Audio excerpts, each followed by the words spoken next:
Assalamu alaikum, peace and blessings to everyone.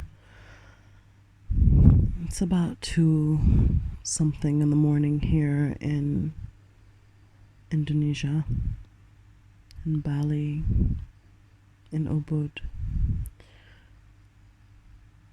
And part of the reason I can't sleep is because I went to bed early. And when I go to bed early, then I usually get up around 2 or so. And it can be a really good time, a productive time, a time of connection. Connecting to myself, connecting to my Creator, connecting to Allah. But another reason I'm awake is because my mind is just going back to recent interactions and conversations that I've had. And what I'm about to talk about is not in regards to if a person's asking for advice or if a person has something that they experience with their community or with an individual where they feel the need to talk about it or seek advice. What I'm about to speak on is not connected to that particular type of situation. What I'm talking about is what we call in the Islamic tradition, it's called غيبة. غيبة. غيبة comes from the root word غيب, which means not seen, absent from your awareness, or absent. And so غيبة is when you are talking about someone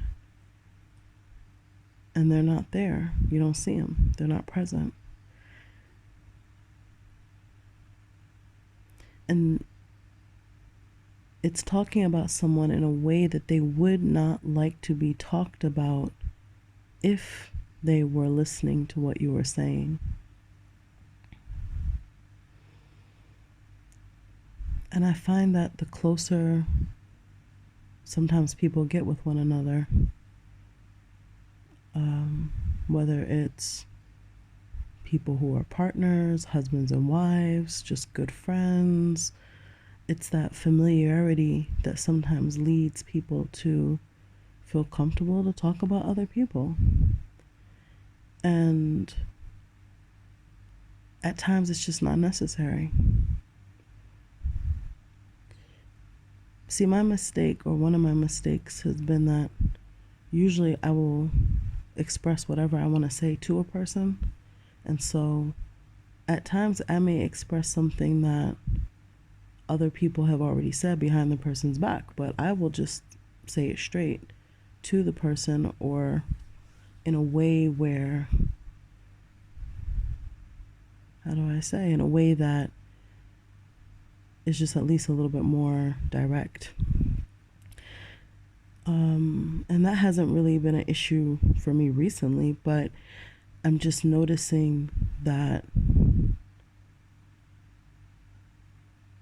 there's a tendency for people to just feel really comfortable to talk about other people. And in the communities where I lived, where there was a bit more consciousness around that particular subject, it just didn't happen as much. So in Islam, there's this teaching which says, like, not to eat the flesh of your brother, and that if you talk badly about people, that their flesh,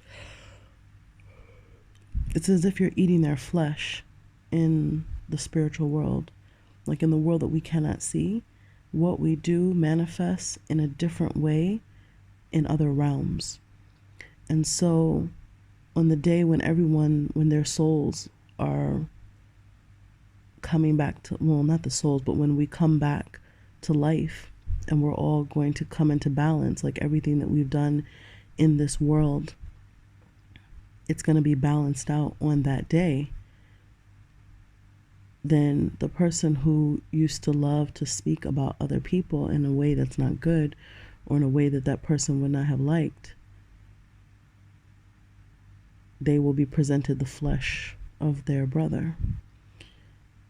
So it's considered actually to be a sin. Now, sin is a very, when we hear this term, when we hear the term sin, it sounds like very connected to religion.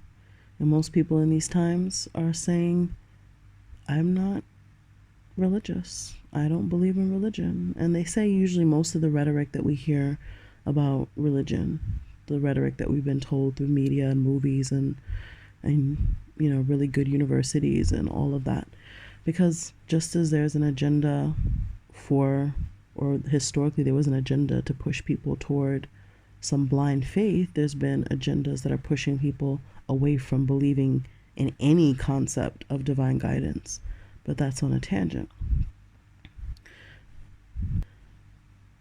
So this term, sin, really, from the way I see it, it's just a way of saying that you're in misalignment with the divine.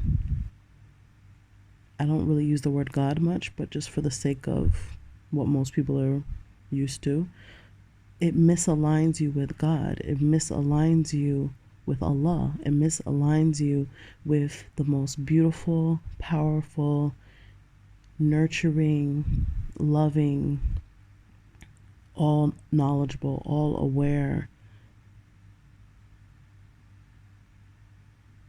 power and creator. It misaligns you with that. And who would want to be misaligned with one that is al-jamal? That is jamil, that is the most beautiful. Who would want to be misaligned with the greatest power that exists, because it actually brought this universe into existence? Who would want to be misaligned? Like, if they actually knew and were convinced that there was this one that imbued us with our remarkable abilities, that created our bodies with such amazing perfection that could never have come about through sheer evolution or natural selection. And the list goes on. So sin is a very comprehensive, succinct term or word that can just summarize: you're misaligned. You're becoming misaligned. So I've just had, in a short period of time, situations where I'm sitting with one person and they are expressing a feeling they have about another person, and I know the good of both of those people. This person who they have some good in them is telling me all the things they don't like or they feel about this other person who I also see good in. And then I've just had it happen so many times in such a short period of time. And I realize it's such a misalignment. It's not a misalignment because I am connected to what I consider to be divine guidance. And that Prophet Muhammad, he taught us to not eat the flesh of our brother in that way. No, it's not, because I can feel it. I can feel the heaviness of it, and it doesn't uplift me. And oftentimes it's no benefit. And so I just realized that, there's definitely, I'm sure people could talk about me. If someone wants to talk about someone, they're going to have many things to say about me. Oh, Hasna, she's like this, or I have so many flaws. And recently, in dealing with more people and going into my nature of expressing myself, it's like we're mirrors to each other. So I've gotten to see even more the things that I need to work on. And a lot of it does have to do with knowing when to speak and knowing how to speak at the right time. Not just flowing according to my feeling, especially in regards to a reaction that someone may be having, or a reaction to something I do not like or I don't appreciate. You have to sometimes say, okay, maybe I don't like this, or maybe I don't appreciate that, or maybe I don't have a good feeling about this person, or maybe, but is it wise for me at this particular moment to express it? What is it that I'm seeking to achieve? And yeah, so for me, first and foremost, I have to watch my own tongue. I have to watch my own expression. I have to watch the energy that I feed, because where focus goes, energy flows. This is a known statement among those who are working on themselves in self-development. Where focus goes, energy flows. So I don't want to give energy to the negative qualities of other people, however true they may be. And if we continue to focus on that and not strive to see the good in others, like what if we did this exercise and we said, instead of me, I have a certain feeling about this person, but what if I tried to see the good? Now, I'm not saying to act naive. I'm not saying to be stupid as far as just 100% blindly trusting people. And some of us have had experiences where everything has told us the opposite. It's now in our nature, in our flesh, to not trust. Some of us have had really traumatic experiences. So I am not by any stretch telling people that you have to change. No, no, no. This is not about you. This is really about me. And just my realization of what I am capable of handling, what I am meant to handle, what is my purpose in this world. And my purpose is connected, or with that, it's seeing and being aware of, okay, there may be some negative qualities, or there may be some things that person needs to work on, and it may be by society standard really bad, and it may be and it may not be. But the point is, we all are working on ourselves. Ideally, we all have something, and I want to give energy to that person's light. Ya Allah, I want to give energy and focus to the person's light, as long as that does not harm, or as long as that does not cause any harm. But I want to see that light that is within every person and help to remind them of it. I want to be reminded of mine, and I want to remind others of their light. Some of the best people in this world were considered at times to be the worst. Doesn't happen all the time, but it can happen, and it does happen. So if a group of people saw evil in someone, or saw strangeness in someone, or saw something to irritate us about someone, or saw excess with someone, whatever it may be, imagine if we as a community came together and said, we're going to actually imagine this person with these qualities. We're going to imagine the end result, which could be even a statement from that person, or whatever we want to imagine. It would necessitate that other things had preceded it. Now, I think I need to give an example of this. So suppose a person is having some financial problems, right? And they've expressed that. Many of us have been in situations where we weren't doing amazingly in the financial realm. And then, so we all have at some point maybe experienced that, even if it was for a day or two. And then you have, we know people that may have been in that situation. Okay.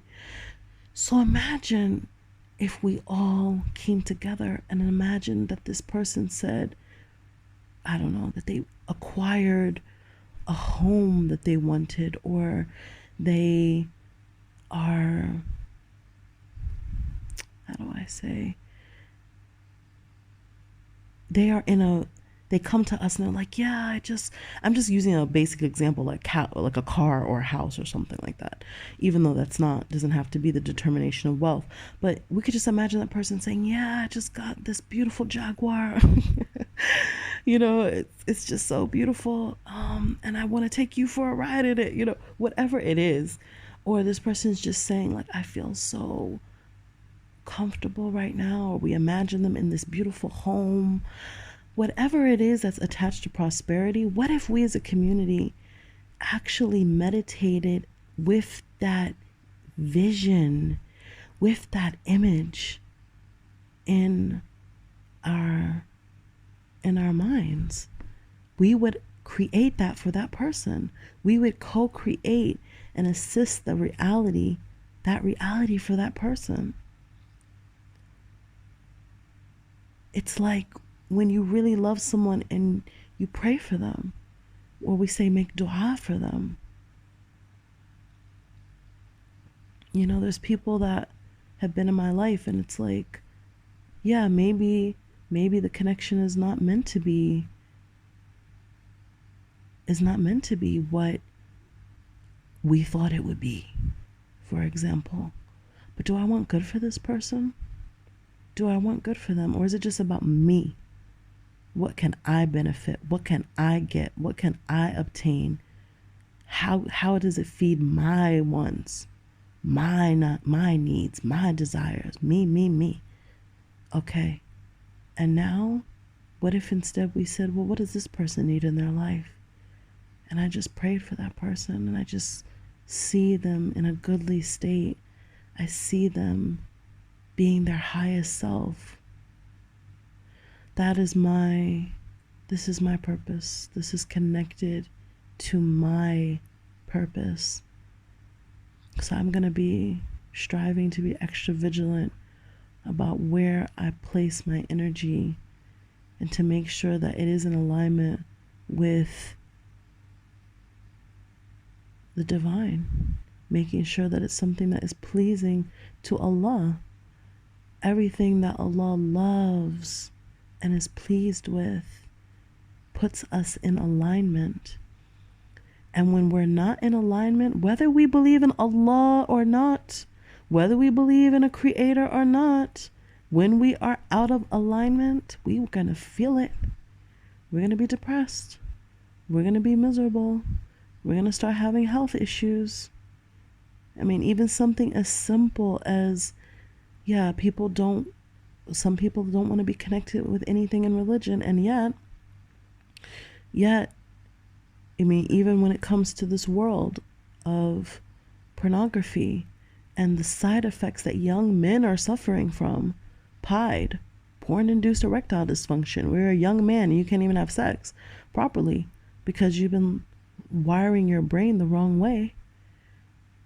And these are things that these extreme religious people, these Bible thumpers, these, these, people were usually complaining more about the church, but just saying, I mean, as far as history, because Islam wasn't as predominant, in America, for example.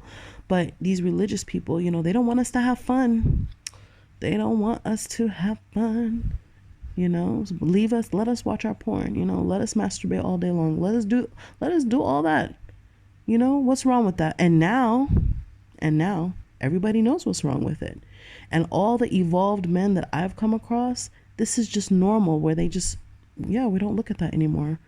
Or we don't engage in releasing our life force energy, because we know that when you do that, you're depleting from your abilities. Yeah.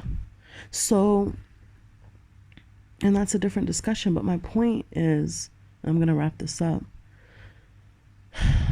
My point is that there are so many guidances within the very thing that we're being told to reject.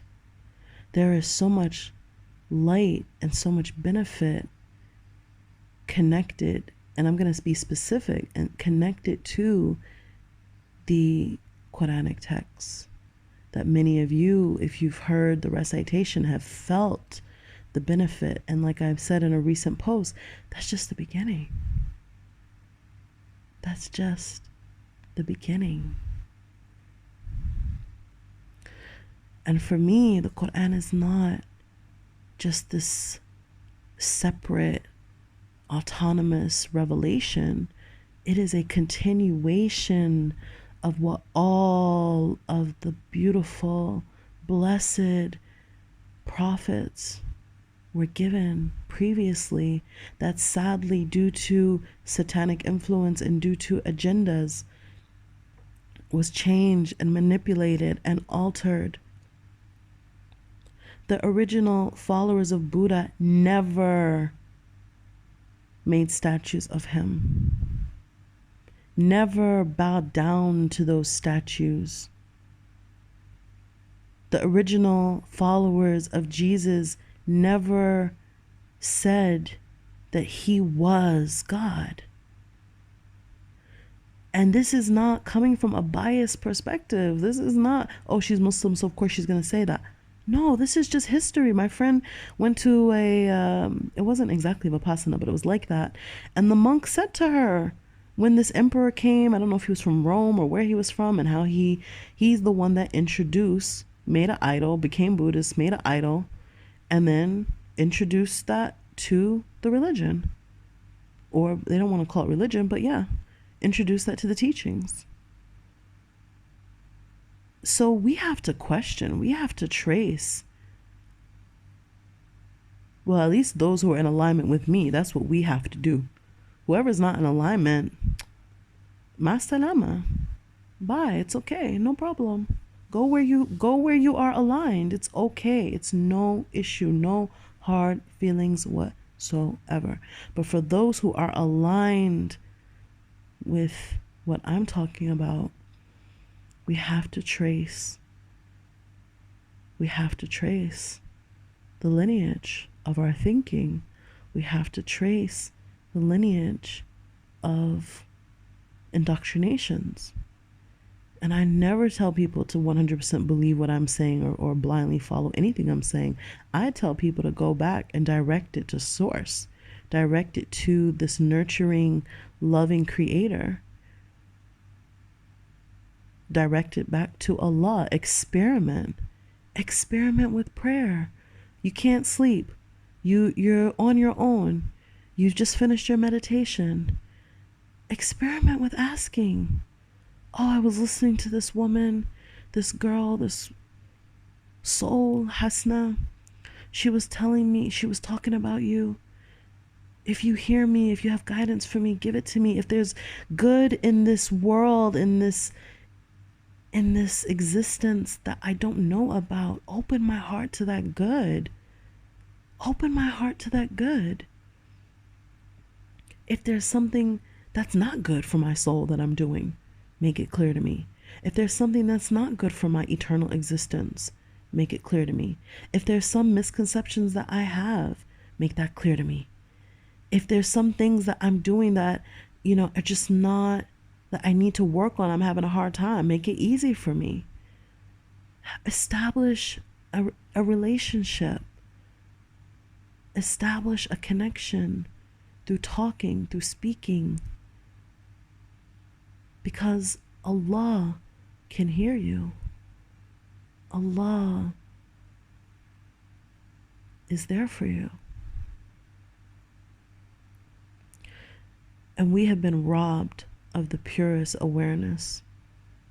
Even when we look in Kemet, ancient Kemet, there were those who I believe were prophets, and they were speaking of one God, without all these other archetypes and representations of the characteristics that are then painted and then turned into being worshipped. And true monotheism leaves no traces. I will repeat, true monotheism leaves no traces. Again, true monotheism leaves no traces. because you're not ever going to draw God. You're not ever going to paint him. You're not ever, and when I say him, it's just a term. There's no gender, there's no male, female. But even in the Arabic language, some things are referred to as female, some things are referred to in the male. Some things, like the Creator says, refers to himself as him, as he, and also in plural. But because of the history of what people like to talk about, patriarchy and all of this, we now like have some aversion to even using he. I'm sorry, that's like a lot of propaganda, and that's influence that I'm not influenced by. So that's something that, again, I ask you to ask the truly genderless creator of the universe. If you need to remove that from your heart and you feel an issue when you hear one gender being used, then that may be something you need to deal with. But to continue, I lost my train of thought. Anyway, it's time to go. Whoever's in alignment with this will listen and will feel where this is coming from. We're all given gifts, we're all given abilities, but none of it matters if it's not going to elevate our soul, because these bodies are going to die. These bodies will eventually die. Maybe some of us will live 300 years in this world. Who knows? Maybe some of us will get the magical, mystical, formula. Who knows? But eventually the body in this realm is going to die. So what matters after that? What are we left with? What are we left with?